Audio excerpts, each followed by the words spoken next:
Hello, Olympics and Paralympics fans, and welcome to Keep the Flame Alive's Games History Moment, where we look at the past editions of the Games. All year long, we will be looking at Chamonix 1924, which is billed as the first Winter Olympic Games and is celebrating its 100th anniversary in 2024. I am your host, Jill Jarris, joined as always by my lovely co host, Allison Brown. Allison, hello, how are you? Get your teeth guards. We got hockey. Oh, good. I know you have been excited to talk hockey. It's one of your favorite Winter Olympic sports. What do you got? So if you think the USA Canada rivalry is new, you are wrong. 1924 was the second time ice hockey had appeared in the Olympics. The first tournament was in Antwerp, hockey in the Summer Olympics in 1920. Gold medal game, Canada versus the US. Canada won. All right, there it starts. So the 1924 tournament includes 8 teams, Canada and the US again, the United Kingdom, Sweden, Czechoslovakia, France, Switzerland, and that hockey powerhouse, Belgium. Oh, hey. Rankings were based on a 2-tier round robin. So the top 2 teams from the first round would move on to the final round, and then medals were determined based on the record of the games in the second round of play. Technically, you didn't have a gold medal game as such because it wasn't a knockout round, but there was a gold medal game because I'm not gonna tell you yet.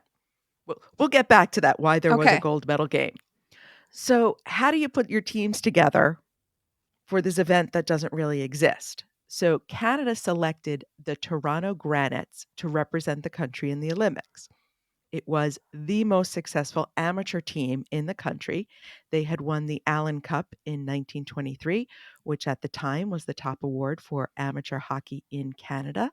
The national team was managed by W.A. Hewitt, known as Billy, who became a legend. And I know that word gets thrown around a lot, but truly, he is a legend in professional hockey. There would be no professional hockey if W.A. Hewitt did not have his hand in all of this. He was also a journalist for the Toronto Daily Star, and he wrote a weekly column about the team. So we had a lot of contemporary stories about what was happening. He expressed confidence prior to the games that despite the changes the Canadian players would face, they would do quite well. So at the time in amateur hockey in Canada, they had boards, they skated indoors, and they used artificial light. In Chamonix, you're going to be outdoors with whatever sunlight is there and sort of foot high edging. And as we've talked about, this is the same ice that's used for every ice sport. They kind of block it off in sections. So they just have this foot high rim around the hockey rink section. So there's S- no boards. So you could just go flying off to the side. Oh, so if they were checking people at the time, this would be a different outcome from your check. Right. Though Hewitt expressed that this would actually reduce checking because you couldn't check somebody into the boards. You'd be checking them off the rink. So it was a little more obvious. So he thought Canada would do very well because they were the most proficient at things like stick handling. And they thought that would be what was going to decide the medals. So the American team was made up of amateur players, mostly around Massachusetts. And they were managed by William Haddock, who had also managed the 1920 American team. He was born in that hockey hotbed of Wales, Wow. but had emigrated to the United States and lived in Pittsburgh. In 1920, most of his players had come from in and around Pittsburgh, but this time around, we've got the Massachusetts players. All So, right. kind of the start of that Massachusetts being a hotbed and a focus for amateur hockey players. We saw that a lot in 1980, where you had those 2 centers of the upper Midwest and Massachusetts. 2 of the players on the American team were naturalized citizens from Canada. Ooh. The team was led by Clarence Abel, known as Taffy, who also carried the American flag in the opening ceremony. So we get to the tournament. To nobody's surprise, Canada is absolutely dominant. It outscored its opponents 110-3, Whoa! including 22-0 over Sweden, 30-0 over Czechoslovakia, 33-0 over Switzerland. I would hate to see what the score would be if they played Belgium. The American team was not too far behind. They outscored their opponents 73-6. Holy cow. So we get to that second tier of medal round games. We go into the last game. It is the US versus Canada. Both have a 2-0 record in that second round. So, because of the record, whoever wins this game will end up with the 3-0 record, thus having the best record, thus winning the medal. And thus showing organizers that a gold medal game is really what you want to see.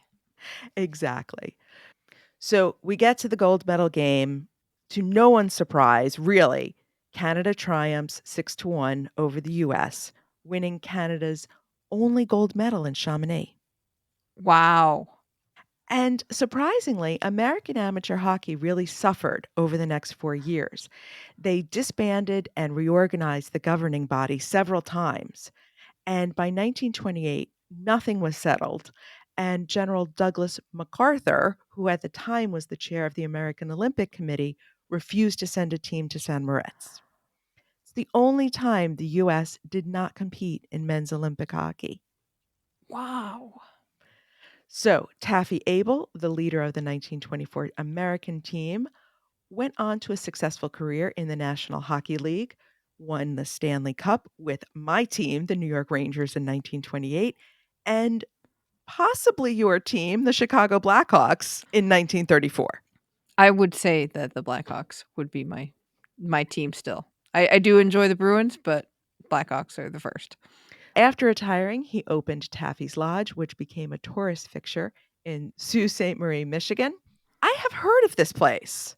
Oh, you have? Really? I have, and that's why I was like, Taffy's Lodge is related to Olympic hockey. And it has been revealed that Abel was Canadian Chippewa, which is also called Ojibwe. So his family had hid their Native American identity to prevent Taffy and his sister Gertrude from being sent away to Indian boarding schools. Much like Jim Thorpe had to go to? Exactly. And because of his Native identity, Taffy Abel is the first Native American Winter Olympian.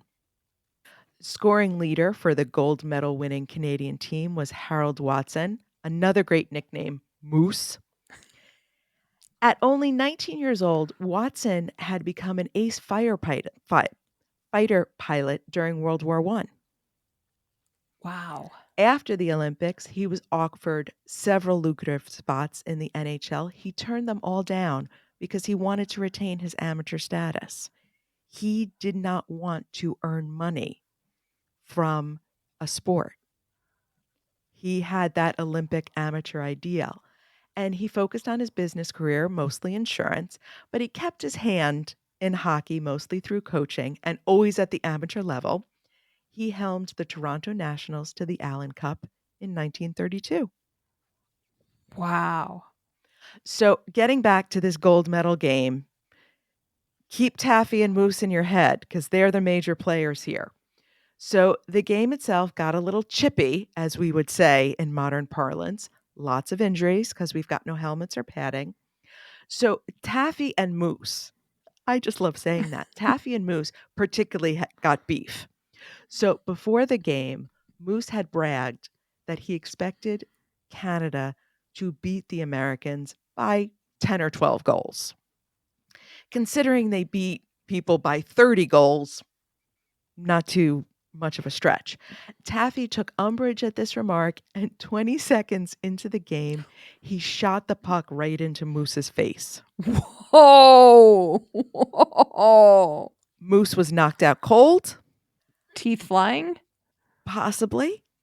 There was no mention in the reports I read about missing teeth, but this is in the age before concussion protocols. So Moose is right back into the game once he comes to.